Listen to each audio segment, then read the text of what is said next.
What's up? What's up? What's up? So car almost pulled out in front of me, so I had to stop. I was recording. I had to stop the video because, you know, I was saying some foul language that I didn't want to use on the video. But yeah, so you know, I was thinking before I get into the meat of the video, before I get into sharing what I was speaking about today, about my brother, my friend, not my brother, not my actual brother, but my friend. I consider him my brother. But you know, before I get into that, I was thinking, and I want to share this because this has some aspect that goes along with the story. But when I was a kid, I can remember, and I was thinking about this the other day. I can remember like traveling with my dad, right? And like driving on the highway and him having me count the tires of the trucks. And the fast forward to now, I actually was doing that for a while, and it's kind of funny. It was kind of funny thinking about that, thinking about the stuff. And my mom, she told me, she sometimes she thought about driving when she was younger. Thought about driving trucks over the road. So those big trucks over the road. So anyway, fast forward to now. Just thinking about that in hindsight is crazy. But before I started driving, it was two people that told me about getting my CDL license. It was my cousin and the gentleman in the story that I'm going to share. But right now I weigh about like 205, maybe 205, 203. And back then, like 5-6 years ago, I was like 175, 180. But at the time, I was doing landscaping outside, and if you know anything about Florida, it's hot. And to be doing landscaping in the heat, I was withering away. And so my cousin was telling me, he was like, man, say you need to get out of that sun and get your CDL license. So you withering away. And so I say, oh man, I'll look into it. And I told my buddy about it. He was like, yeah. I say, I'm looking into that too, because at the time he was working for the city. And so he was like, yeah, I'm looking into it too. He said it's a program that I'm in that's a nonprofit to help you get your license. So I said, what's the information? He gave me the information, and I called them, and they wanted to say it take about 6 months. I'm saying, man, I don't have that kind of time. I don't want to go through all that. That's kind of time trying to get my CDL license. So I started calling around, making calls, various places. I called Pam, I called Knight, and they were like, well, Pam, they told me that I had to wait 6 months for something to file my license. And so I called Knight, got with Knight, and that didn't work out. I ended up going to Swift, but the rest is history. So, but anyway, he got his license, and he went over the road before me. He went over the road before me, right? And so he was driving for a while. He would tell me about how good it was going. He was happy. He was happy to finally get his license and to finally be driving and everything. And making more money he was making before, and just like things started to look up, right? And so a lot of times when a lot of times when you feel like things are going good, some you get punched in the mouth sometimes. And his wife ended up getting sick, and he decided because she had 3 kids before. She had 3 kids before they got married, and they had 2 together, and so they had a total of 5 kids. So when she got sick, he came home and took care of the kids and her, and we ended up losing her. And it was rough before she passed. It was rough for them. Rough for them because coming home. Even with me, when I came home from over the road, it was rough for me trying to find something in the beginning, because if you don't do a certain amount of time when you get your CDL license, if you don't do a certain amount of time over the road, then it's hard for companies, at least 6 months, it's hard for companies to hire you. So it was hard for him trying to find a job. So it was rough for them, but he was home, he was there for her, and things changed, things got better, and he was there to be with her before she passed. And I always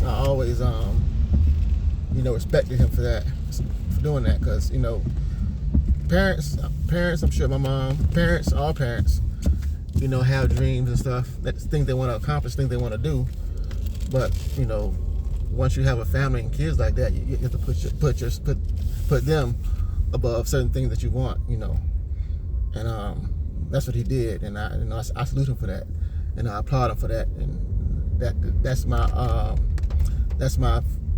feature today. My brother, this is kind of like I say, it hits close to home because it's a brother, a friend. We've sat up many nights talking about various things, and when after she passed, and I used to tease her a lot because she had a big heart, and I would tease her about a host of things, and it was all in love, tease about a host of things, and like I told her, we all miss her, but we know, but if that, like you can tell certain people live a certain way, you don't really know where they're going, but if you know they put God first, then you have a pretty good idea of where they ended up. And so with her, I have no doubt in my mind. I told him that, because she was sick, and she's in a better place, so she ain't got to worry about none of that stuff no more. You know what I mean? She God called her home, and so, but it was hard for him. It was hard for him. It's like that rain. It was raining real hard. Like I said, somebody almost hit me coming here, and I had to stop for a minute. But it was raining hard. But now it's kind of sort of it's crazy. But yeah, I would try to get him. To go out and hang out. Dealing with a loss is hard, and I told him not to. You can't stay in the house, and you can't be depressed. Well, you're gonna miss him, but just get out, get out of the house. That's what I'm trying to get him to get out of the house, and he wouldn't do it for a while, and recently, we started like, calling and coming around and stuff like that, trying to get his life back together. But I told him I don't blame him. I don't blame him one bit, because I never lost a spouse. You know what I mean? So I don't know. So I don't know. I can't tell him how I would handle it, because I don't really know how I would handle it. I don't know what I would do. So everybody handles losing someone differently. No one person, no individual handle things like that the same. So I gave him his space, told him I was there for him if I needed him. But as far as real fathers, real men concerned, like he's up there in my book. So I had to come on. I was telling Babe about it. I said I had to feature him and share a little bit of his story with you all. Like I said earlier, like parents, and I share this too. I share this with you too. Because about parents.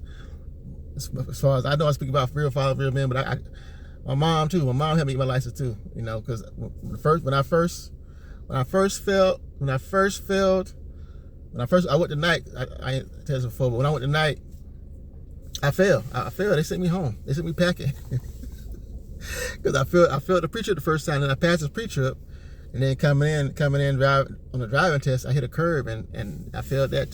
They sent me home. They sent me packing. But my mom was the one to tell me that, hey man, because people laughed at me. People laughed and said, "Oh, let you get your CDL license." Let you get your CDL license.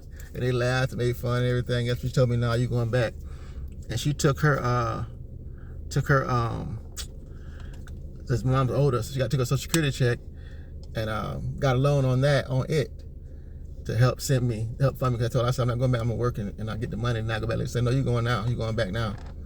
And so she went and said, I'm gonna get the money. I said, "Don't worry about it." So she went and she didn't tell me what she was doing. She went down and got a loan on her Social Security check for me to go back to CDL school. So I said that to say, real fathers, real men, parents, a lot of times sacrifices they make for you as their child, you can't repay them. You can never repay them. All you can do as a child, if you care, is show them that you appreciate them when you can, and give them their flowers. Get them their flowers while they're alive. So, that's it. That's all I got to say about that. You know what I mean? Real father, real men, parents, you know. Tell them you love them while you can, because you never when they're going to go, you know when you're going to go. So be safe, be blessed. That's all I got. Shout out to bro, you know. Shout out to bro. Big bro. I call him big bro because he older than me. So shout out to big bro. My brother, my friend, for sacrificing and putting his kids and his wife first, and coming back and taking care of home. Shout out to him. And rest in peace, V. We love you. I'm out.